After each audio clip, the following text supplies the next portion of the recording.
that truly can understand God's will. But this renewal hinges on our death to self first. It was not enough that Christ simply suffered for us. He had to die for us. And for me, that just, and we think of Isaiah 53. In Isaiah 52, it says, he was beaten beyond recognition. I mean, they brought him in, and had his disciples not known who this was, they wouldn't have known who it was. He was beaten so badly before they crucified him even.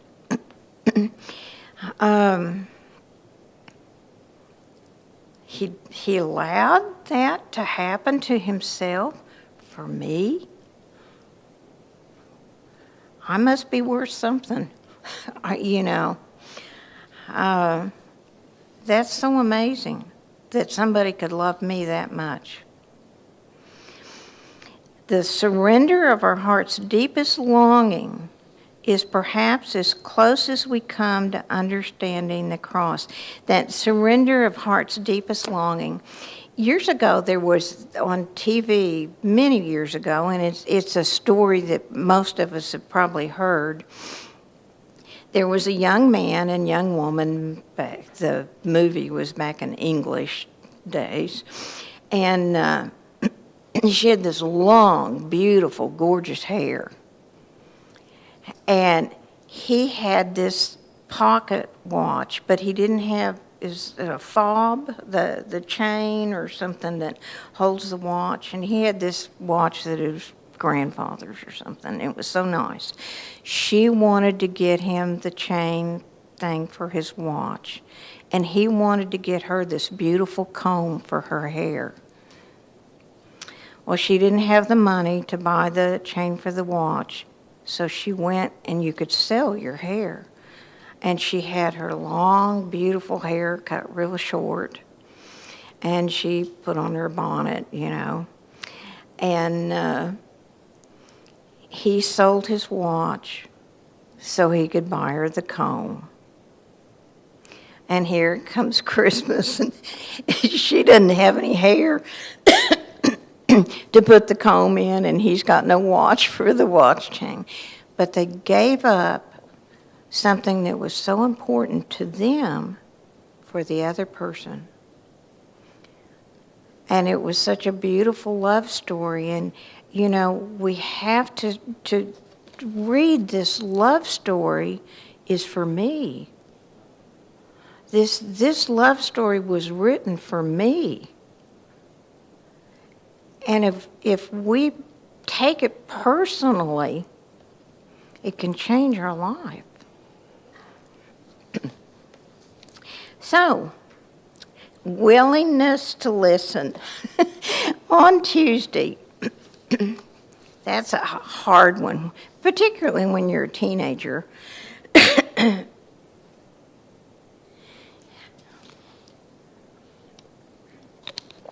Jim?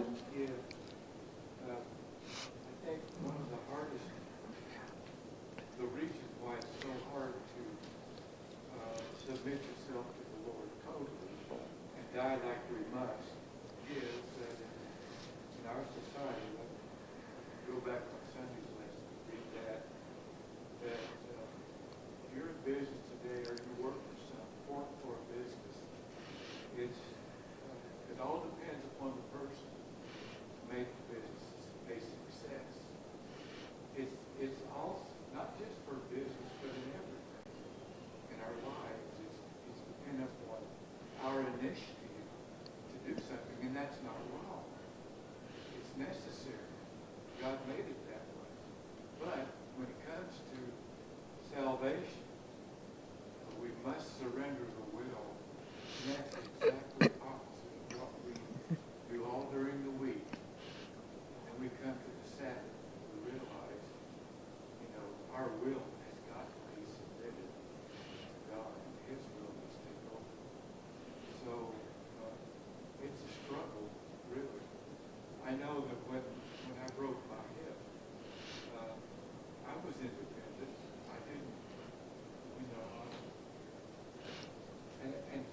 didn't really realize it, but in that independence, when I fell, I was, of course, by myself, I depended upon somebody else, totally. I couldn't walk. So I had to call the ambulance. I thought, I don't want to depend upon that ambulance. I don't want it, and you just hold on to your independence, with every fiber of your being. But when you can't walk, when you realize nothing's going to change until you call somebody and depend upon somebody else. And it's been a real struggle for me ever since, to realize that when I was in that hospital, on that bed, they got me ready for that surgeon to come in there and do what he did, put that bone back together, put those screws in, all that. I was out. I didn't know anything. Thank God. but it all happened and it worked out. But it's been a lesson. I still want to be independent. I still want to do what I can do, what I want to do. But there's those times when you just can't. And so it's been a lesson. Well, the same with my car. I could have grumbled and griped and said, I'm going to, have it towed somewhere else or whatever. But I had to let go and let God. I'm not a mechanic. I have to trust the mechanic. And I think he's working really hard, and God is in control. And that's what I have to believe, so I can have this joy and peace. And sometimes we just have to let go and let God do it for us. Down in this bottom paragraphs on Tuesday, Eli spoke to his sons, but he didn't seem to do anything, Boys, you shouldn't do that. And because there were women that came to the front of the church and they were messing around with them, and, they were doing really bad things. And he was embarrassed by them, but he didn't. Sometimes we need punishment. Sometimes, there's rules. This can't be tolerated. And he didn't step in and do that, and he should have in this particular instance. The Holy Spirit does not speak for the sake of passing along information. He speaks to get a response, and he knows when our agenda has such a large slice of our attention that it is a waste of time to suggest anything in the contrary. When that is the case, he is often silent. He waits for us to become neutral enough to hear and eventually obey. We need to stop and be still and listen. And I thought of stop, look, and listen. We just jump into things and we don't listen. There's many circumstances in my life, had I stopped and listened, things would have turned out far better.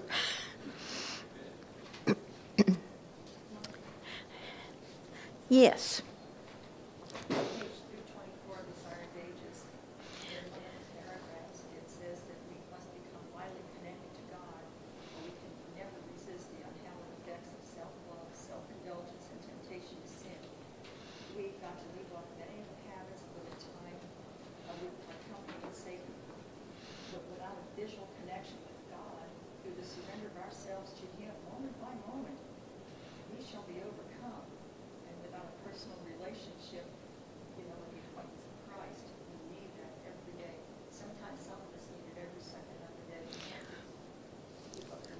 I like the surrender moment by moment. I don't know whether people know about this man, Charles Stanley. Has anybody heard of Charles Stanley? Uh-huh. He's by the way, he's celebrating his 90th birthday real soon. I heard on the radio. But anyway, it must have been 20 years ago. His wife divorced him. And so he went through a traumatic time in his life. And, but he kept on. He's a Baptist. He believes differently than we do in a lot of doctrinal points. But I do admire the man for continuing on in believing. He also has a son that is a pastor. And this son of his is going, from what I see, he's going off the course. He doesn't think that we need the Old Testament. So what I'm saying is this man's life, he's gone through a lot. And I think we can learn a lot from people who stay on course and through thick and thin. These are just a couple of the crucibles that this man's gone. Mm-hmm. Like I say, I don't agree with him on doctrinal points, but our author of our lesson thought enough of him to put this in our lesson. I think it's good. Well, I truly believe there will not be an Adventist church in heaven. That will only be Christians in heaven, and so many will be called out of other denominations. And I got no problem with that. My life as a Baptist, my other life before, Jim, were you a Christian before you became an Adventist? I had fallen away a long time. I needed to start Okay, well, as an Adventist, I have not arrived yet, but I believed in the Lord. I believed in Jesus. I believed he was coming again as a Baptist. But I just know more now. And, as we study, then we have to grow. We have to let this little seed die. And sometimes it takes time. Yes, ma'am? Oh, I can so relate. I was a member of the Mormon Church for 41 years, and the time finally came when I needed to make that change. And God really was calling me out. And it's a long story about how it all happened, but just basically, God's calling me out. All right, so I go through that process of getting into a new faith. The key was I was a Christian, not because of the Mormon Church, but I was a Christian because I found Christ. Yes. And so moving into the Adventist church, it was such a blessing because some of the basic, simple things that I really believe and held close to my heart that I could take with me and leave the other stuff behind that was not right, I could take that with me. And I come into the Adventist church. Here's people that love reading the Bible. Hooray, In the Mormon church, yeah, they said, well, we read the Bible, but they have these other books they read, and it's almost like they're trying to discourage you from reading the Bible. The Bible has been corrupted by mistranslations, da-da-da-da. But when I started getting into the Bible, I realized it was the Bible that was feeding me. It was the Bible that was taking me out and bringing me into a new place. It's exciting. The Lord really is working. I've heard stories of Muslims being called out and converted. Pick your faith, Muslims, Jews, etc. We have a fair, I think, growing number now of what you call Messianic Jews. Uh-huh. There's a lot of things that happen. It's exciting, and I'm happy to be there. Well, the Bible says that Jesus says, I have many others in other Yes. roles." He's calling us out. But whenever I started my Christian walk, I joined the Baptist church.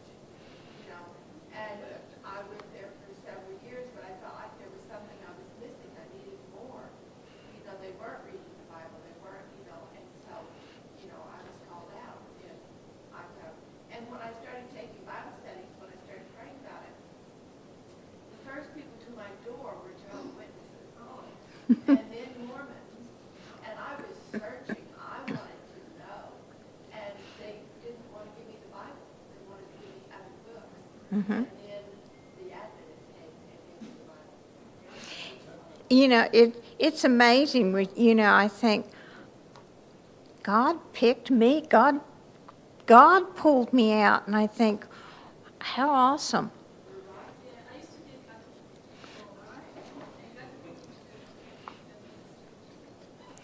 And I found the Bible, and this one is about the prophecy and Daniel interpretation. It was just amazing. Because as a Catholic, you don't go to church, you listen to the priest. But then they never encourage you to study the Bible, and to go begin. And so when I left Italy, I went to France. I was attending sometimes Catholic church, sometimes a Protestant church in France. And I was feeling really this emptiness about knowing more about God and the Bible. And then when I met this woman, she really encouraged me. She gave me a Bible reading for Hong Kong. So I started to read and to study the Bible. Then she invited me to go to Sabbath church in France, in Paris. And I was so amazed about, the reference, the way they were talking about the Bible and praying and seeing the emotion in God. It was just a new, wonderful experience. It's how, and the pastor was at a seminar about Revelation and Daniel, prophecy and everything, and it's like prophecy. And it was just, my mind was blowing out. I was just like, and when I decided to get baptized for the so it was wonderful. God is really comfortable now and just those who are really in love with God and want to know the truth, that is comfortable. God is so amazing, that He picked me to learn this truth. I'm so thankful. And Wednesday on this self-reliance, it talked about Eve trusted her own judgment. And, I kind of thought she was mesmerized, hypnotized by Satan.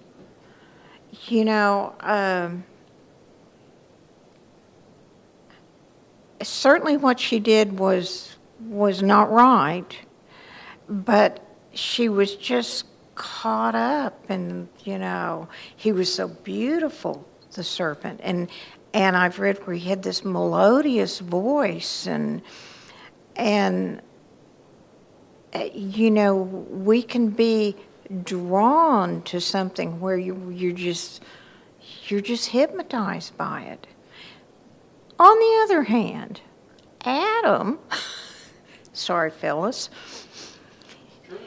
yeah, Adam, thought, oh man, I'm pretty fond of her. I'll eat the apple too, just, because I don't want to lose Eve. It's so easy to be mesmerized or hypnotized by something. You see these commercials on TV about the casinos, and this one guy, I'm just so fascinated by him. He says, I just pull, on that thing, and I think, and all these people that say, oh, I won this, and I think, look at those casinos. Look at the number of employees there. That costs money to run that business, so they're making a whole bunch more money than you're getting out of it. And, maybe you lucked out and won something, but it's just this hypnotic thing of, oh, wow, I might win, I might get this. We're just so taken with things. All of the senses, Ye- the lights, the noise, the glitter, and then the food from the buffets, and it just appeals to the human. It does. You get so taken in with it. It's like turning down another cookie. We all have things that we just have such a hard time giving up. Who can eat one potato chip? And it can be that simple. Can I walk away from something, that I don't need, that is not good for me? Jim, did you have something? No, Oh. no, I'm not going to say anything. I'm not going to say anything about casinos. Oh. And Except this. I grew up in Oklahoma, and it was Oklahoma. It was hard-working people. I lived 30 years in Colorado, and I moved back to Oklahoma, and now these people that I revered so much, the hard work, common sense, have now gone to casinos. It doesn't fit. You're going to play your way into prosperity. I know, it just, Anyways, that's my I had an aunt that I didn't really know, and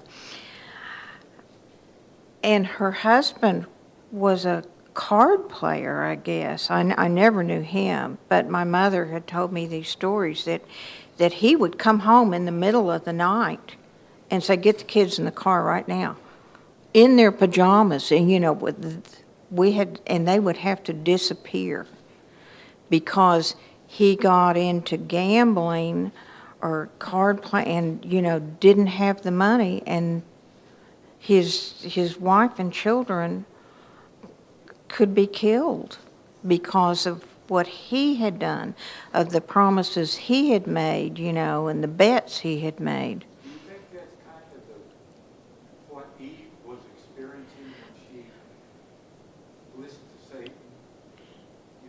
It was a draw of something that she had never experienced, but her mind wanted to go there against God's command. I think so. I don't think anybody gets up in the morning and thinks, I think I'd like to be a heroin addict. It just, they have all their friends, and maybe they're young and they've got their friends, and oh, come on, oh man, this is so cool. Try this, and they think, well, you're doing it, and you're having a great time, and yeah, okay, I'll try it.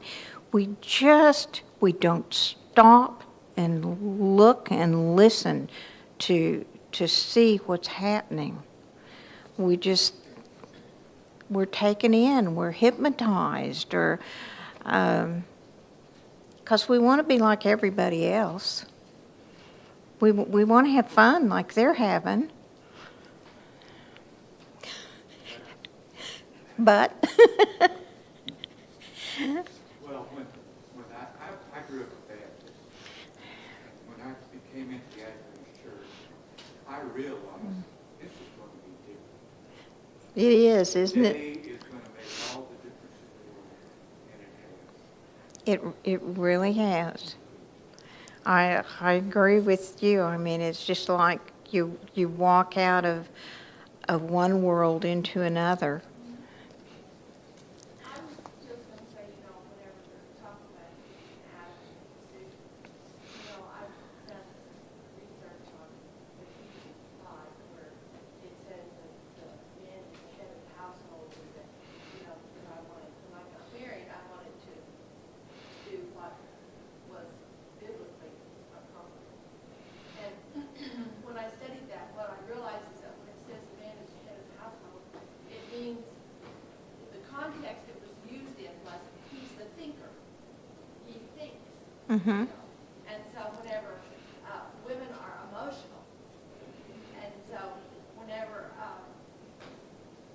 my husband and I, the kids would get hurt, and I would emotionally just run over there, take care of my kids. And my husband would sit there and do nothing.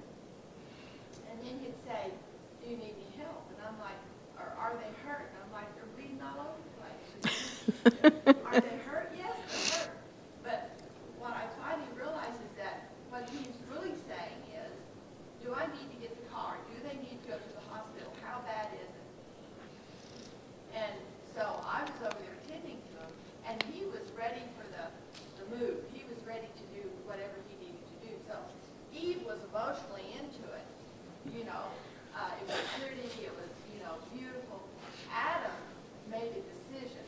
Yes.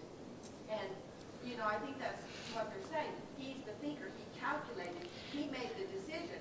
I'm giving up on God and I'm keeping her. Yes. And I wonder if Adam had said, Eve, no, we can't do that. If he had counseled her and explained to her, or she had already done it. If she could have, we've all done the Eve thing. But I feel like we're being saved. If she could have been saved, had Adam made a different choice. Well, I think I've read, Ellen White said that she would have died and God would have given him a new mate and sin would not have, but he made the decision. It's all on you guys. Sorry.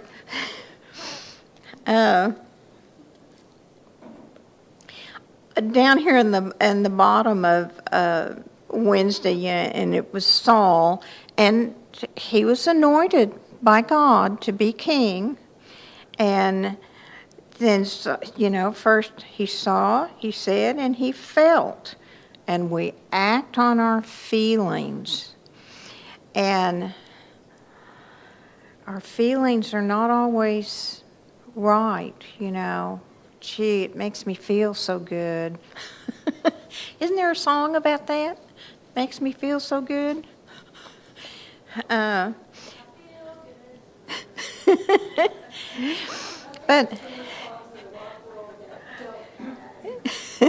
we have to be.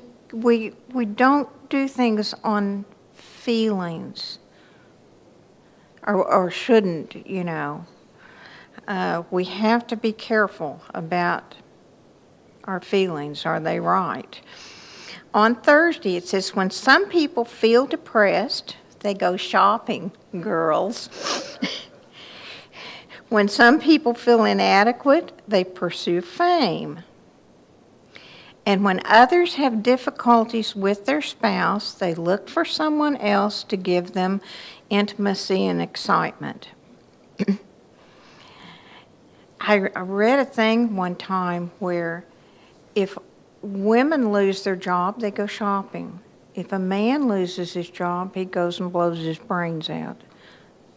Men, their work is what makes them who they are.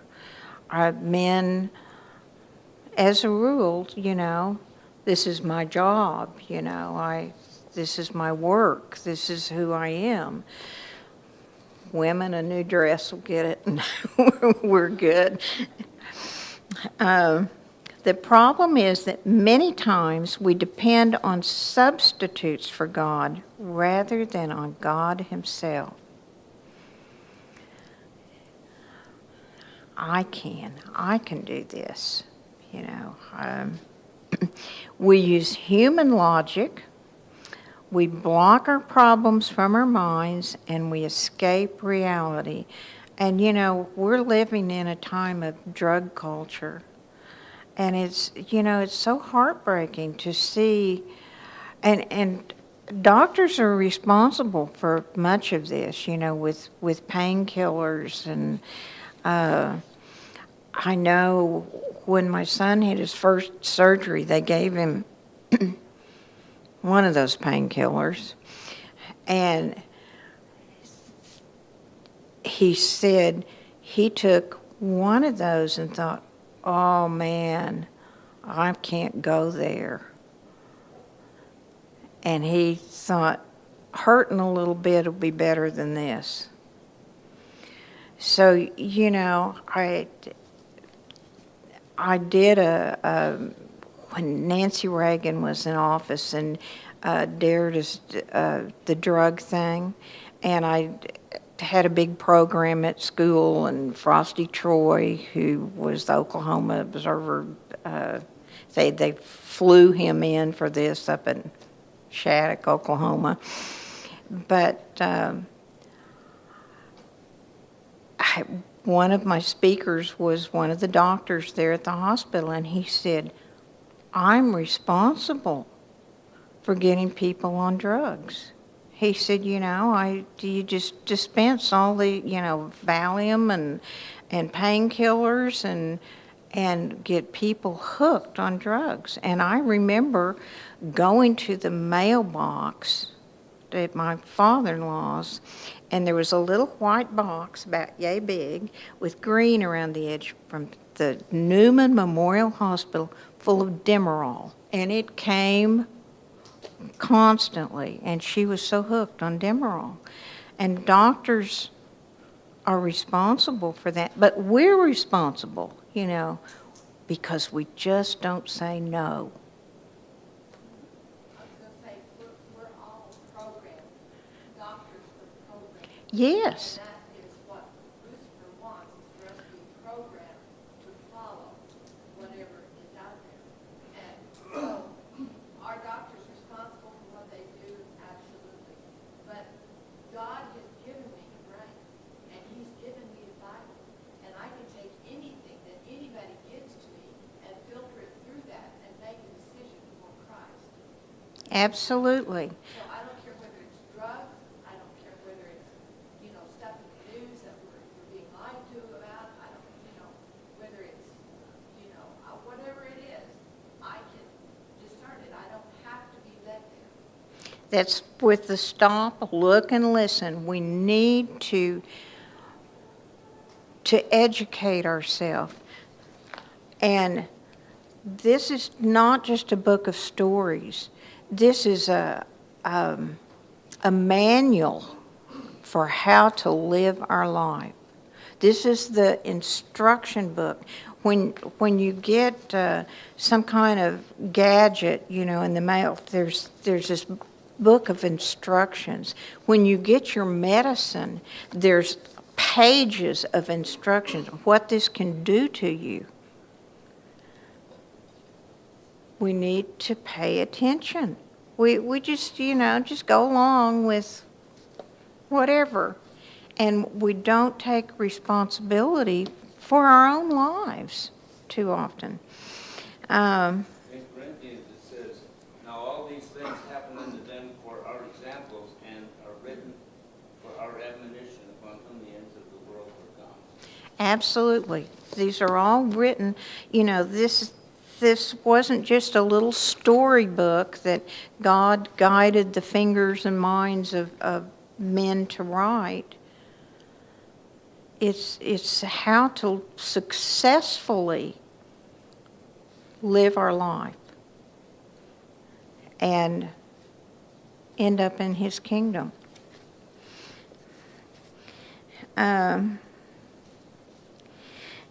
Down at the last little paragraph on Thursday, it says, God did not prevent the opposition to the temple or spare Zerubbabel from the stress of dealing with it. And God will not always protect us from opposition.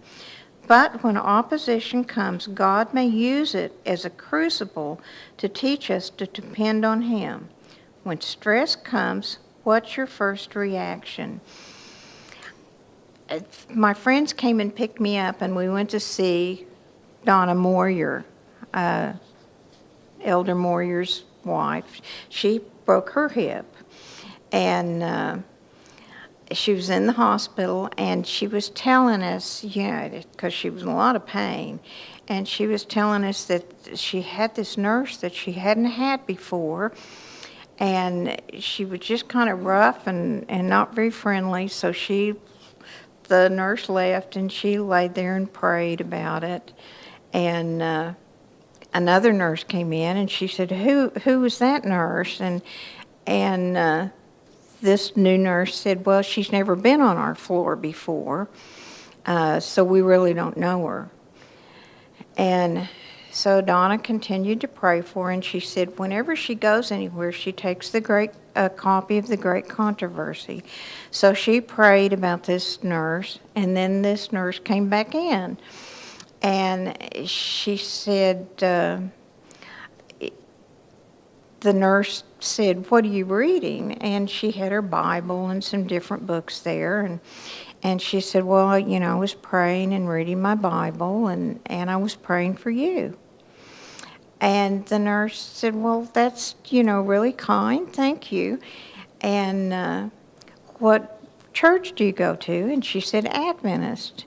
And the nurse said, my stepmother was an Adventist, and we always kept Sabbath, and you cooked on Friday, and you went to church on Sabbath, and she had a friend that set her up with a blind date with an Adventist. And Donna gave her the great controversy, and it turned, God put that lady there. She'd never been on that floor. And for Donna to lay there and pray for her, God puts these positions, these things right smack in our face, And Donna was prepared because she said she had to call John and have him bring her another great controversy. And they just got a brand new car, and a drunk ran into him and wrecked his car, but he wasn't hurt, and the drunk had insurance. So, she just smiled, and, God is so good, even through the crucibles. He gets you through those things. My two friends and I were just so grateful because Donna was such a witness to us, laying there with her arms straight back and blankets on her, and she couldn't hardly move, But we thought, what a witness she was. We were so thankful. On Friday, it says, recognize the dangers of relying on ourselves. And, that's a lesson I'm still learning. God may allow crucibles to teach us dependence on Him. And He's done that through this week quite a bit, And I look back, the best things that have ever happened to me in my life have been the crucibles. Because through those things I've seen there wasn't a thing I could do to change it or make it better. Only through God am I standing here alive, because I've been in accidents where it's a miracle that I'm here. And down on these green questions, what self-sacrifice and self-denial for the good of others, what does that mean? To deny yourself for someone else. And submitting to God without knowing what will happen next can be a terrifying thing. It is. It can be scary. Man, I just got my paycheck. I'm so broke, but I've got to pay my tithes. And, I like air conditioning and light in the church, so I really need to, add something to the offering. I don't know how I'm going to do it, but God will provide. And He's depending on us. God is depending on us to furnish the money so that we have this building, these lights, the insurance. Insurance on a church building is outrageous. But it has to be paid. And it's our church. So we want to take care of our church. And how can God use you to help others know of His love and willingness to provide? The couple that stopped and helped me when my car broke down. He used them. They turned around and came back to help me. And stayed with me. And they would have stayed with me longer, but, Scott was there, and I said, you guys, you don't need to stay. They were wonderful. God has these, and I have their names in my phone. I have Julius, my angel, and Cassie, my angel. So when they call, it pops up Julius Angel because they were my angels. And we need to stop, look, and listen and recognize when God sends help for us and be thankful for it. Okay. Gordon, will you have our closing prayer? Dear Father in heaven, we thank you so much that you did choose us out and to show us through your word and through the examples of people that are in and around us that we were loved and called. And we thank you, Lord, for the words that we have in the Bible and the stories that we have to encourage us when we go through our own trying circumstances. And we thank you for the circumstances you let us go through in order to grow and be more dependent and trust in you and realize how much you are protecting us in each situation like this. You the service of power we do that. That's what we in Jesus' name. Amen. Thank you.